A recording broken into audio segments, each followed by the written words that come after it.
Well, good morning, and yes, it's me, Kenny Polcari, your host of the party, and yes, I'm going all Tommy Bahama. It's Friday in Florida, it's 80 degrees, it is gorgeous out. It is time to hit the beach, but there's a lot going on. Today is Friday, May 3rd, 2024, and here are the things that you need to know.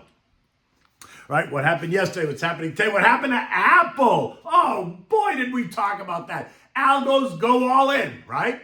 Stocks surge just after they're convinced that JJ says there are no rate hikes in the future.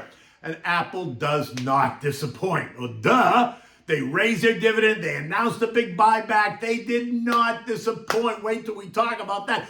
Bonds rallied on the back of this no hike narrative. Oil and gold are holding steady. The non-farm payroll report is due out today at 8:30. And what do we have for dinner tonight? We're going to have the Penne Rigate with spinach and cherry tomatoes and cheese and yum, yum, yum. It is delish. Okay.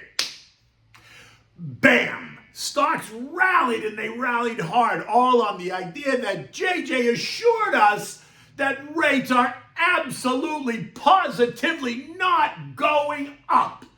Now, while he didn't say that exactly, that's what the market heard. And recall, it's always about what the market hears versus what JJ says. And in my mind, while he held off on cutting rates for now, for the foreseeable future, I did not hear him say that a rate hike is completely off the table. I just didn't. Now, if you could show me where he said that in the statement, I'll be happy to change my tune. But you can't, because he didn't. Saying that I think it is unlikely that the next policy move will be a hike is not saying that rates are not going up.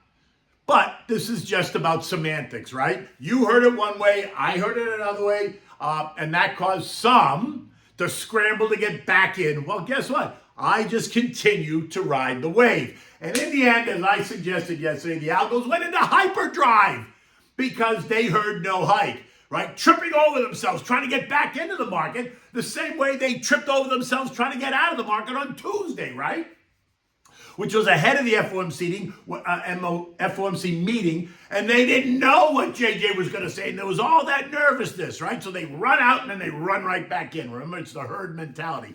In any event, it was an exciting day. Stocks rallied hard across the board, and if you were an investor that stayed the course, you would have seen your portfolio perform beautifully. The Dow gaining 322 points or 8/10. The S&P is up 46 points or 9/10. The NASDAQ jumped 235 points or 1.5%. The Russell adding 36 points or 1.8%, while the Trendwoods ended up with the gold star, rising 375 points or 2.5%, while the equal-weighted S&P gained 41 points or 6/10. Ecodata revealed that the challenging job cuts came in at negative 3.3. That's a positive. Initial jobless claims and continuing claims both lower.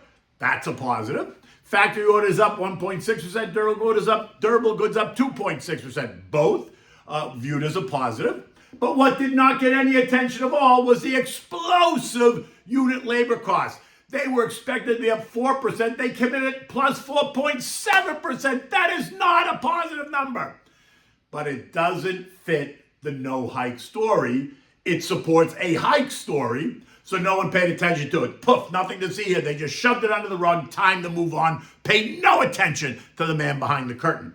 And then it was all about Apple. You could feel the excitement all day long. What was CEO Timmy going to say? What would CFO Lucas have to say? Now remember, Apple has been this year's underperformer. Coming into yesterday, it was down 12% year to date. All on China concerns and what it might mean for iPhones, revenue growth and gross margins, etc., right? You know the drill. You also know how I felt about it. I think it's Apple. That's what I think.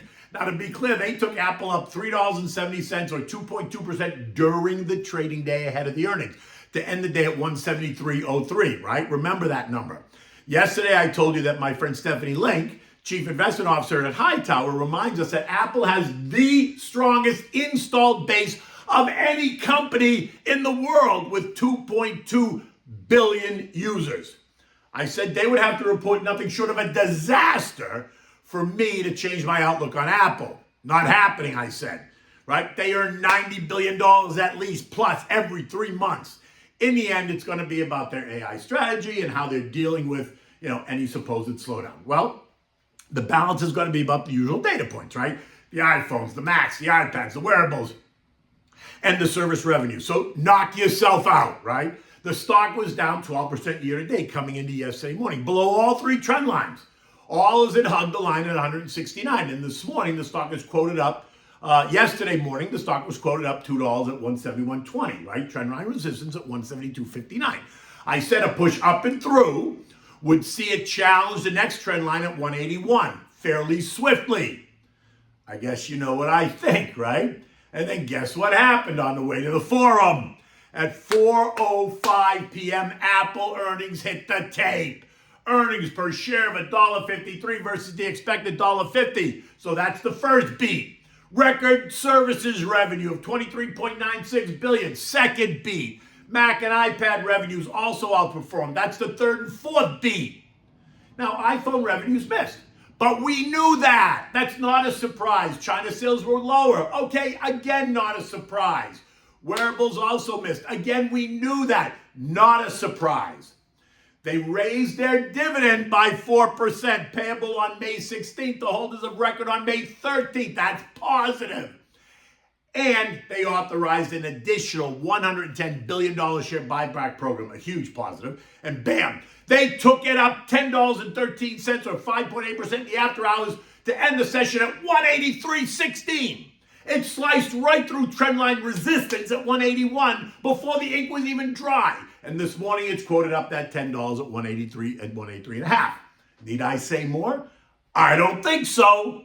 Now, today brings the much anticipated non-farm payroll report, and you can feel the tension. Well, maybe not, right? What will this report say? Will job growth be stronger than the already expected strong number of 240,000?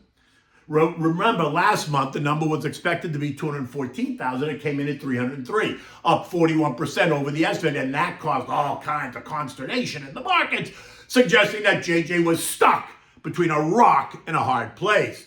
And that is when the rate hike story started to really take root, right? What about average hourly wages? Last month, they were up over the prior month, right? Again, not a positive for JJ. This month, they're expected to be up 0.3 month over month and 4% year over year. Unemployment is to remain anchored at 3.8%, historically low. And again, not helpful to JJ. So we wait. And if the report is stronger, that would suggest that JJ might want to reconsider his thoughts about how likely or not a rate hike could be, which only means brace yourself for a little bit more volatility. Now, speaking of volatility, the VIX declined yesterday. Well, no kidding. The VIX is about fear, and yesterday there was no fear. So therefore, the contra trades, as discussed on Thursday, did not have a good day. The dog down 0.8, the SH down 0.9, the PSQ down 1.2%, the SPSX, which is the triple leverage short, was down 2.6%. But if you played yesterday from the long side, the triple levered long, the SPXL, you would have been happy as a pig in shit, right? It ended the day up 2.6%. Of the 11 broad sectors, we saw 1% gains in tech, right? That was 1+% gains. Tech was up 1.45%. Communications up 1%, real estate up 1.45%, consumer discretionary up 1.4%. Now recall that real estate has been this year's dog, down 9.7% coming into yesterday. So if you believe JJ and you're betting that rates are going to go down, then moving money into the real estate sector makes sense, right? Lower rates is going to benefit real estate. Gavish? The usually boring consumer staple sector, the XLP gained 0.8, and that tells you that investors are adding some large stability into their portfolios. Further down the chain, you saw industrials up 0.6, utilities up 0.5%, energy up 0.6, financials up 0.25%, healthcare and basic materials, though, disappointed, falling 0.1% and 0.5%, respectively. Oil holding steady at $79, and this morning it's trading up at 30 cents at $79.30. It's the same story, the possible ceasefire in the Mideast, but we've been talking about that now for 2 weeks, the possibility for 2 weeks. The other factors driving oil continue to be the usual suspects. Production in the U.S., production cuts out of OPEC, the Houthis in the Red Sea, think disruption, and the seasonal summer driving here in the United States. Now, none of this is new. So we remain in the 77.50, 81 trading range, right? A test of 77.50 is key. Why? because both the intermediate term and the long-term trend lines are converging at that price. If we test and bounce, that's good. But if we test and fail, then I suppose we're going to see oil move into the mid-70s. That is not my position. My position is that we test and bounce. Okay, gold continues to bounce off 2,300. Again, another level I identified, right? Ending the day at 23.10. This morning is trading down $1 at 23.09. It's the same story. The possible ceasefire in the Mideast, inflation concerns or not, and interest rate policy. Bonds gained on the back of the excitement yesterday, right? No hike is a positive for bond prices, and that's what we saw. The TLT rose by 0.4. The TLH gained 0.5%. The 2 years now yielding 4.87%. That's down 3% off the most recent high of 5.03. The 10 years yielding 4.56%, and that's down 11 basis points off the most recent high of 4.68%. This morning, U.S. futures are up and away. Thank you, Apple, and by the way, Amgen. Amgen is giving us an update on how encouraged they are about Maritide, which is their experimental obesity drug. Apple's quoted up 6% this morning, while Amgen is quoted up 14%. Stocks are also gaining on the rate relief narrative as that takes root. At 7 o'clock, Dow futures are up 300 points. S&P's up 20, NASDAQ up 110, the Russell's down 2. The pre-market action suggests that no one is concerned about today's eco data. It's all good. And JJ apparently said, no rate hike, so jump in, folks. The water's just fine. Oh, boy. But look, if you're invested, sit tight. You're good. That is why it's important to have a plan, and it's called riding the wave. You remember that as a kid, right? Sometimes you rode the wave in right all the way to the beach. Other times the wave broke on you, got smushed right into the sand. Well, it's the same way. But to be a kid again, oh my God, weren't those the days? Although I'm not really sure I want to be a kid in today's world, but that's a whole nother conversation. European markets are up. French banks gaining on the profit beat. Think Societe Generale and Credit Agricole both doing better. UK retail's a bit weaker, while inflation in Istanbul is now running at 70%. Yes, that's not a typo. Markets across the board in Europe are up about 0.5%. The S&P closed at 5,064, up 46 points. It's Friday, and futures are pointing up this morning, and with all the excitement around Apple and Amgen, it feels like we're in for a good day. Up 1.3% on the S&P takes us right back to trendline resistance at 51.29. And once again, that's key. And while I wanted us to test support 49.75, I guess that's not happening, at least today. Remember, I said that if Apple does not disappoint, then stocks were poised to go higher. And guess what? Apple did not disappoint. Call me to discuss. I am always happy to have this conversation. Love to talk to people about building their portfolios, having their investment, long-term investor versus short-term trader. Anyway, what are we having for dinner tonight? We're having the Penne Rigate with spinach and tomatoes and garlic and cheese. Yum, yum, yum, yum. It's simple to make. It takes no time, and it's really the adult version of like pasta and butter. Oh my God, so delicious. For this, you need cherry tomatoes you're going to slice in half. You need olive oil. You need a stick of butter. Okay, use 3/4 of a stick. You need sliced garlic, salt and pepper, fresh spinach, a pound of Penne Rigate, which is the small penne, and plenty of fresh grated Parmigiana cheese. Begin by bringing a pot of salted water to a rolling boil and add the pasta. Cook it for 8 minutes, right? Make it al dente. Now in a large saute pan, add the olive oil and the butter. Heat it until the butter's melted. Now add the garlic, saute for 3 minutes.